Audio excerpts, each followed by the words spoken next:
చూపించడంలో మాత్రం వెనక్కి తగ్గమని చెప్పని, అలాగే రావణ గురించి దేవుడని అదే నీది అంటున్నారు. రావణ అనే అతని ఐడియాలజీకి మేము పూర్తిగా వ్యతిరేకం. రావణ అనేటువంటి వ్యక్తిని జగన్మోహన్ రెడ్డి గారిని తిట్టించింది ఎవరు? ఇన్నాళ్ళు తిట్టించింది ఎవరు? మీరు అసలు రావణుని పుట్టించింది ఎవరు? సోషల్ మీడియాలో జగన్మోహన్ రెడ్డి గారి మీద ఎన్ని వీడియోలు ఉన్నాయి తిట్టించి ఇవాళ రావణ్తో ఇప్పుడన్నా రావణ్ మిమ్మల్ని తిట్టాడా? చంద్రబాబు నాయుడు గారిని కానీ, బాలకృష్ణ గారిని కానీ, లోకేష్ నాయుడు గారిని కానీ ఎందుకు తిట్టడు రావణం? ఎందుకు తిట్టడు అంటున్నా, ఎందుకు విమర్శించడు? జగన్మోహన్ రెడ్డి గారిని, పవన్ కళ్యాణ్ని మాత్రం ఎందుకు విమర్శిస్తాడు? చెప్పండి చంద్రబాబు నాయుడు గారు. రావణ్ అనేటువంటి ఆయన ఏదైతే నిన్న మొన్న ఉపా చట్టం కింద మీరు అరెస్ట్ చేశారో,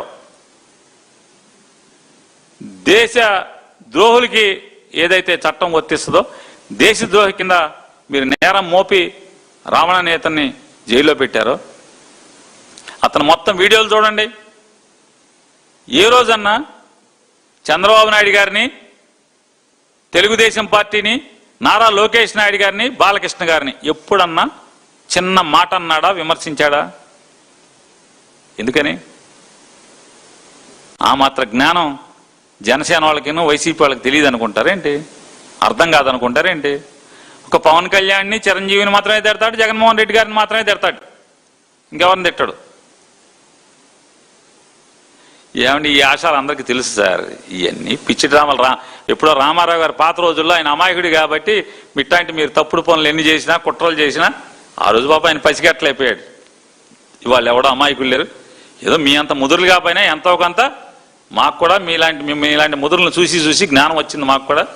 మీరు చేసేటువంటి ఈ కాకపోతే ఒకటే అడుగుతున్నా, ఈ వయసులో ఈ సోషల్ మీడియాలో ఇట్లాంటి వాళ్ళందరినీ పెట్టుకుని ఈ చిల్లర చేష్టలు మాన్పించేస్తే హుందాగా ఉంటుంది సార్. మీ హోదాకి హుందాగా ఉంటుంది. మీరు ఈ మాట్లాడే ఈ భాష కట్టి పెడితే సంస్కారవంతంగా ఉంటుందని చెప్పని పెద్దలైనటువంటి నారా చంద్రబాబు నాయుడు గారికి హితవు చెప్తూ ఈ కట్టి పెట్టండి. మీ